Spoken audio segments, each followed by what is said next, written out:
This is the third time I've tried to write this video. Yes, the third. I mean, it may be shocking to you that these videos are scripted at all, but that's called sarcasm. The point is, I've tried twice and it didn't work. Twice. Things just didn't feel right. They didn't have the right energy, they were either too forced or too disconnected. So I'm trying this one more time. 48 hours before this video needs to be done, and we're just going to see what comes out. You could say this is a pretty ballsy move. Welcome back to Inheritance Machining.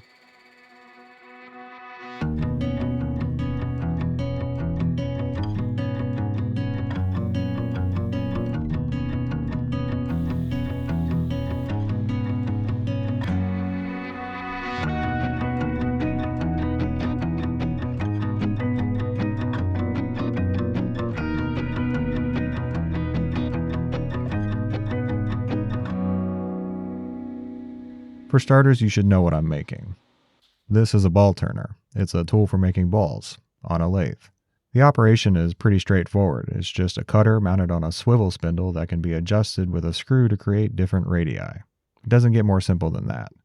But I like to have fun while machining, so I've added some features to de-simplify things a bit, for fun. That's actually the whole impetus of this project, or at least a huge part of it. My last video, which was an unbelievably cool opportunity, only required about 6 hours of machining before a full month of everything else it took to make that video. And that just isn't sitting well in my system. I have borderline withdrawal shakes just to touch my lathe again. So I made sure this project has a whole bunch of machining. I'm starting with the bushings. These should be simple and fun to make because this Delrin is more satisfying to machine than even brass. But that satisfaction will have to wait because my digital readout, the thing that tells me where my cutter is, it appears my absence has made its heart go yonder. Hold on.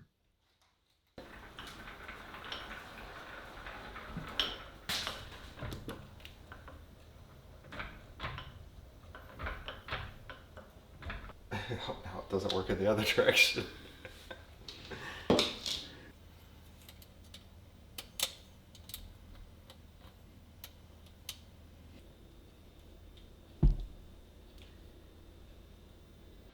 I just wanted you to get some B-roll of me fucking around. Not necessarily me explaining what's going on.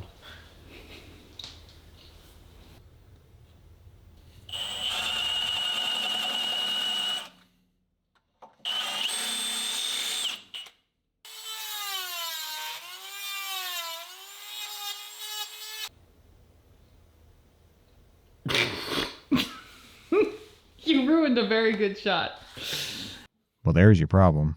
I'll be completely honest and say I don't know what all I'm looking at here, but it appears there might have been a little nubbins of some sort where the suspiciously solder-free spot is. Or at least that's what I'm going to try to replicate before I put this all back together.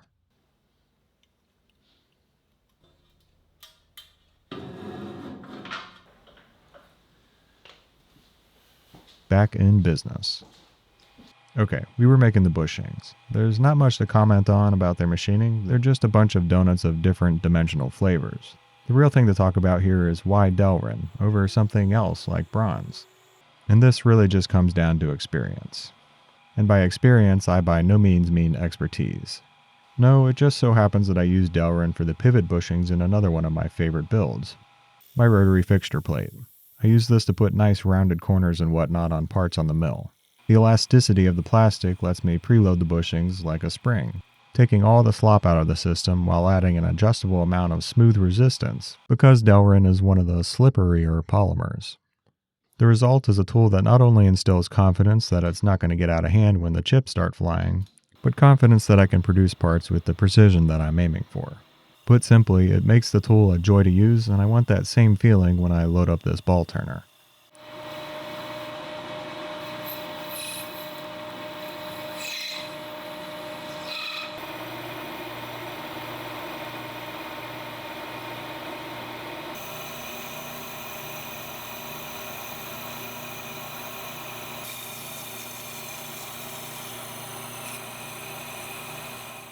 I think this fine trio of bushings will do just that.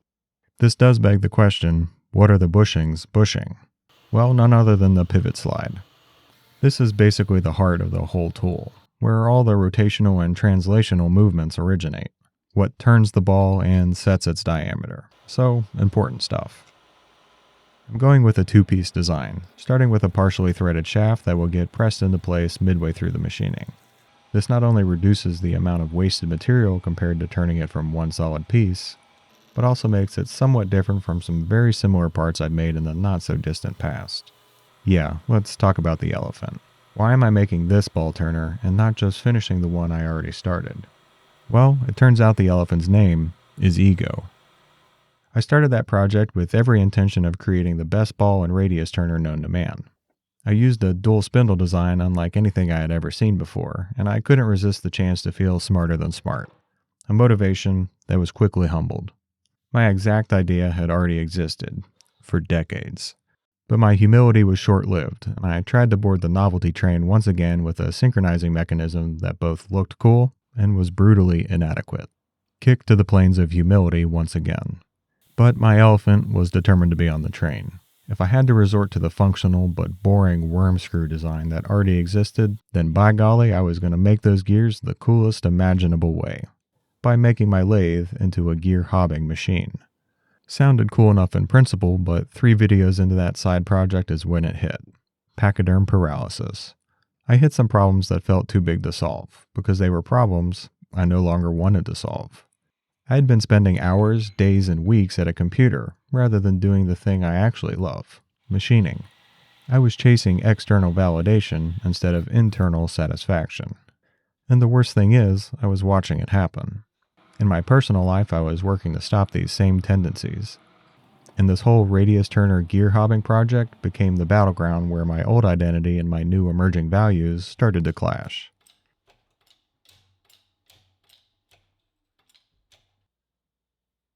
Yeah, that wasn't supposed to happen. So, what did I do? Well, just like this little mishap, I started over. This time paying a lot more attention. I started focusing on what actually fuels me and what makes me want to keep going. I also did this in other areas than just machining with the help of today's sponsor, Element. I think about it like this. If I begin a project without the right drive behind it, without the right emotional ingredients, I'll find myself off the path and miserable before too long. And that's what Element is, but for my body. It's all the right electrolytic ingredients to keep my nervous system consistent all day long without all the wrong ingredients that mess things up. What does that mean practically, though? For me, it means way less physical and mental fatigue. Which is great for me because most days all I want to do is operate dangerous machinery. But there's another layer to Element that's a little more immediate. It tastes amazing.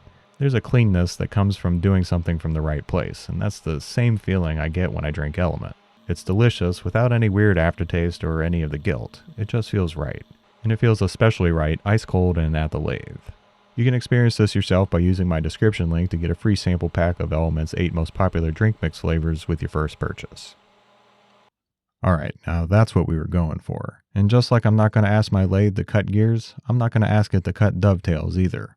I'll chuck this up in a collet block in the mill, running my new indicator arm along the top face to square it up, because I can. Then with the flick of a wrist, I'm in coaxial mode finding the center of this whole shindig. Prime example of a tool that's a joy to use right there. Let's make that dovetail. First with some roughing. Well, maybe that was a little too rough. The end mill agrees. I'll clean up this mess a little more delicately from the side and we can get to the real meat and potatoes.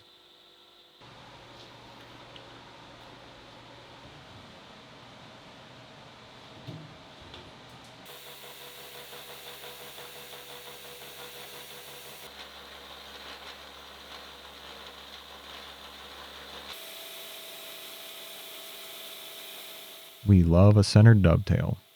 Back on its side, I'll use a woodruff cutter to relieve a pair of problematic adjustment screw cutouts, before shifting to something I can get a better handle on, the handle holes. I'll need a way to spin this whole thing after all, and there isn't a whole lot of real estate left to make that happen. But compounding a pair of angles into this setup helps with that. It not only gives me somewhere to mill, drill, countersink, and tap some mounting holes, but does so without interfering with the bushing surface underneath. I end up coming back to this part later, partially out of necessity and mostly out of obsessity.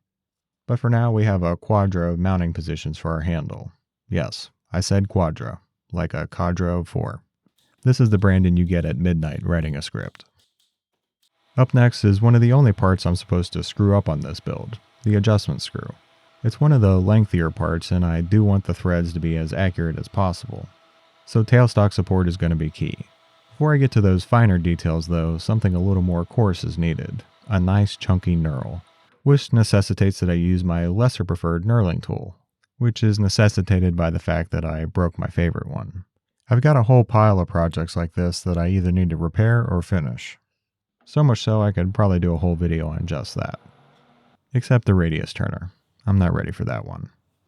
Anywho, despite using the suboptimal knurler, I am optimally pleased with how that came out. Let's thread prep. I might regret this when it comes to using this tool day to day, but the appeal of a really precise adjusting screw just calls to me. So I'm setting up the lathe to cut a modest 40 TPI thread. This should reasonably give me reliable adjustment down in the realm of the thousandths of an inch. It might just take me all week to make the bigger moves.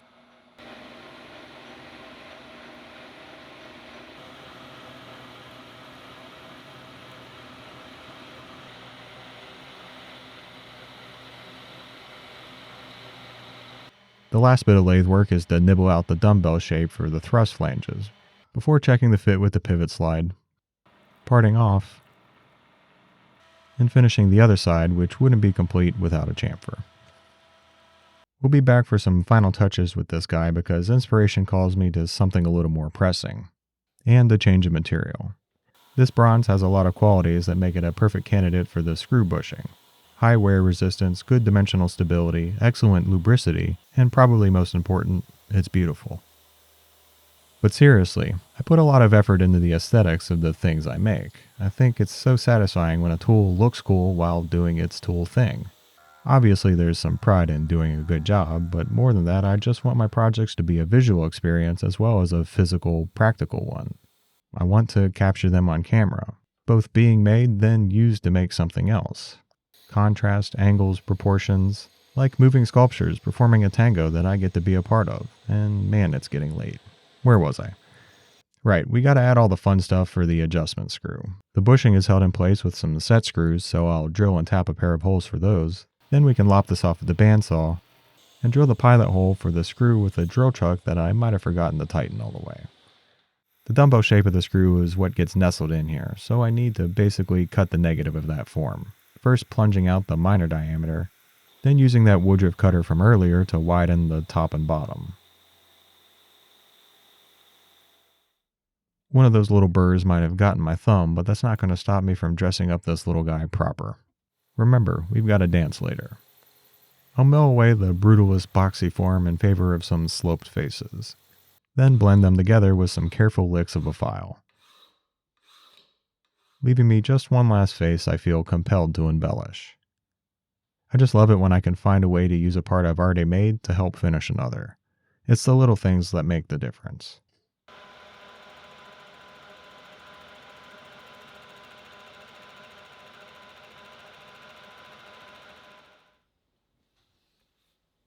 It's also the little things that can catch you off guard. Screw fits in here? Good. Screw also fits in here? Good. But to get all three together, not going to happen. Luckily, we already know how to set this up in the mill, and we also know what cutter to use.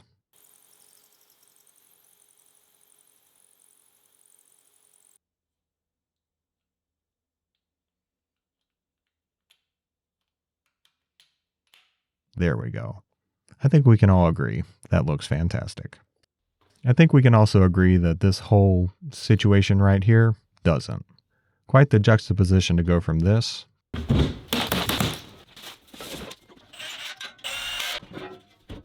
to this. That's why I finally did something about it with the help of Send Cut Send. I uploaded my model, they instantly quoted, then cut, bent, and shipped all my parts almost as fast. They even inserted nuts, so assembly was super fast. I'm saying fast a lot. Use the link in my description to get 15% off your next order. That's much better. Now let's get down to business. On the business end of this whole project, the tool holder. This is the part that will actually hold the carbide cutting insert. This is also probably, no, definitely the most complicated part of this whole build, because I don't even have the tool to make it. I'm going to do what I can, and you'll figure out the rest later. For starters, I need a cylinder. Nothing tricky there. I also need a dovetail to match all the others we've already made, so again, nothing new. But I need this dovetail to have the ability to lock in place without leaving marks all over the pivot slide. Cue the clamping slit. A pair of counterbored and tapped holes that accept a set of screws that bridge a carefully cut slit in the body, making for a compliant locking mechanism that ain't going nowhere. And once again, I'm going to use the dovetail slide to help make another part. This top face is where the carbide insert will go, so I'll need a tapped hole for that, and then a little diamond-shaped pocket to match the insert. First milling out the central material and adding a little corner clearance for good measure, then trimming the vise to half the diamond's 55-degree angle to mill out one side, finding the center again to keep track of things, then swinging around to finish the other two faces. Well, hopefully I don't mess the rest of this part up, because I don't think I can nail that fit this good twice. I laid this whole fixture down to drill and tap the adjustment screw hole, then got completely sidetracked, because I realized I needed tick marks. One right here on the side of the pivot to designate 0, and I couldn't resist a little extra embellishment where I had the space.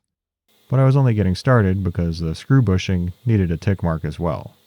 And that doesn't make sense unless the screw also has its own tick marks, and this is where it gets a little fun. The screw is 40 TPI, which means every revolution is 25 thou, so I want 25 tick marks to keep track of each of those thou.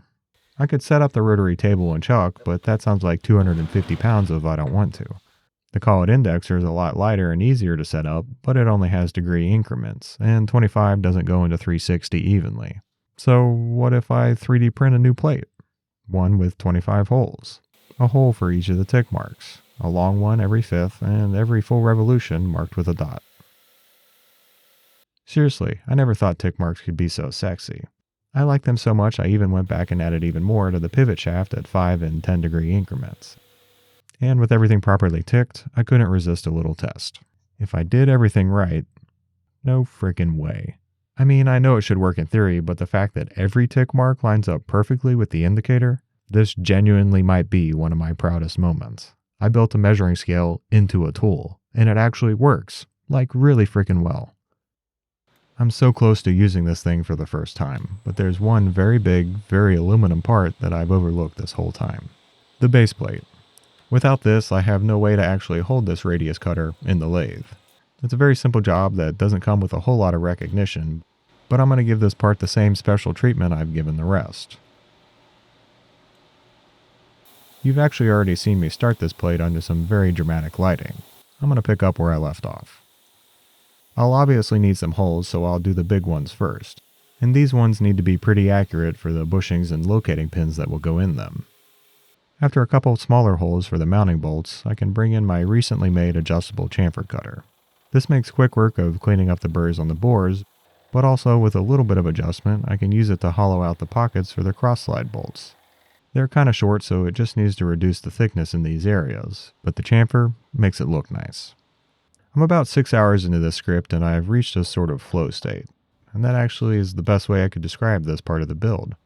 It's one of my favorite things about machining, getting into that zone, that sort of zen realm of confidence and competence. I know what I need to do, I know how I'm going to do it, I know my tools are going to work, and I can just go. And I think that's one of the problems with the first radius cutter saga.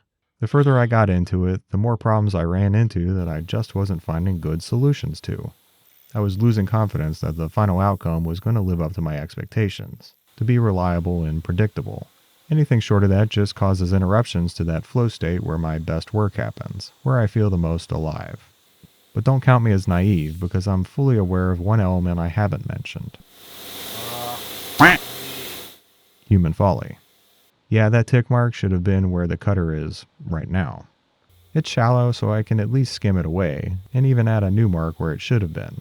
But that leaves a random dot that just looks like a mistake. A matching dot on the other side, though? Now it looks intentional. One more tick mark on the perimeter to align with the cross-slide's angular scale, and we're ready for one of my favorite parts. Assembly. Funny how it can sneak up on you like that, ain't it? We'll start at the bottom and work our way up. First, the base plate, which still needs a pivot pin that I took care of off camera.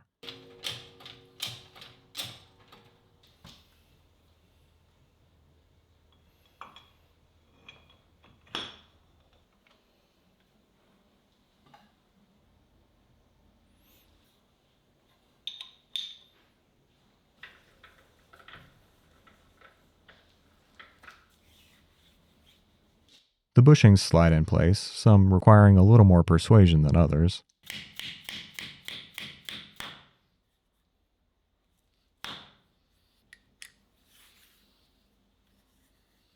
The pivot shaft was next, and then the handle. Very nice. And those were held in place with the lower bushing and a locking collar. I actually started this collar for the old radius turner build, and stole it to finish this one. Our beautifully crafted adjustment screw and bushing were next, held in place with the set screws, leaving the crowning jewel, the tool holder.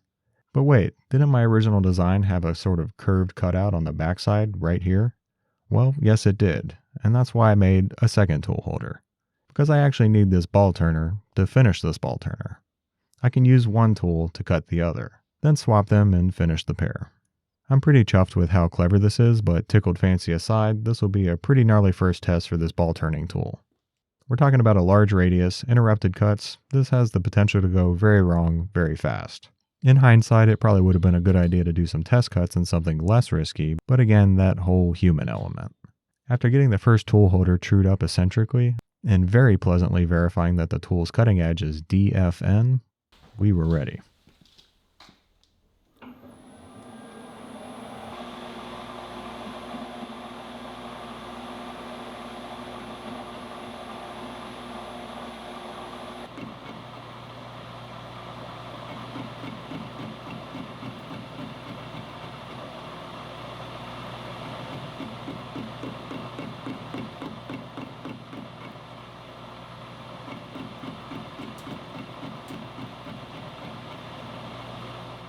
Okay, first thoughts are, this is freaking awesome. This is just so nice to use. The pivot is so smooth and it doesn't stick and start at all. And the friction I preloaded into the bushings gives just enough resistance that the cutter doesn't feel like it's getting away from me whatsoever. Which is surprising with how aggressive this interrupted cut is. It truly feels like an extension of my hand. I skipped over it for the sake of suspense, but setting the diameter while not super straightforward was pretty quick. Zeroing the indicator on the cutting edge at 180 degree positions, and using the DRO value. Takes a little math, but gets a very accurate reading. Then it's just a matter of using our very accurate adjustment screw to bring it into a very accurate final diameter. How accurate might you be thinking? Well, we do have one final test. What good is a ball turner if we don't make a ball?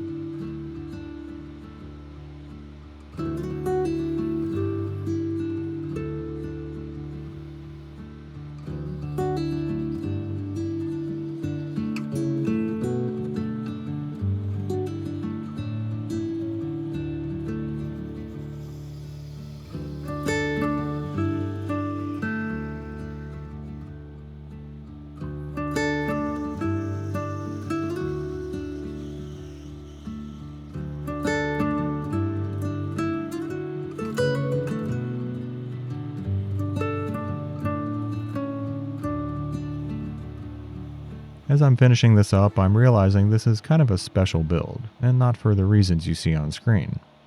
I love machining, I love making things well, and functional, and beautiful. And I can't help but bring that same energy to these videos. I want them to be good, and inspiring, and relatable. Just like I'm still learning lessons about how to do this hobby of mine while keeping the enjoyment for it, I'm still learning lessons on how to enjoy the process of video creation. We tried some things differently behind the scenes for exactly that purpose. Some things worked, some things didn't, and 3 scripts later, at 5:30 in the morning, I finally have something I'm connected to. And maybe that's the whole thing. Connection. To what I'm creating, to what you're watching. If there's no connection, things just fall flat. So thank you for a little bit of your time. Thank you for connecting with me. And as always, thanks for watching, and see you next time.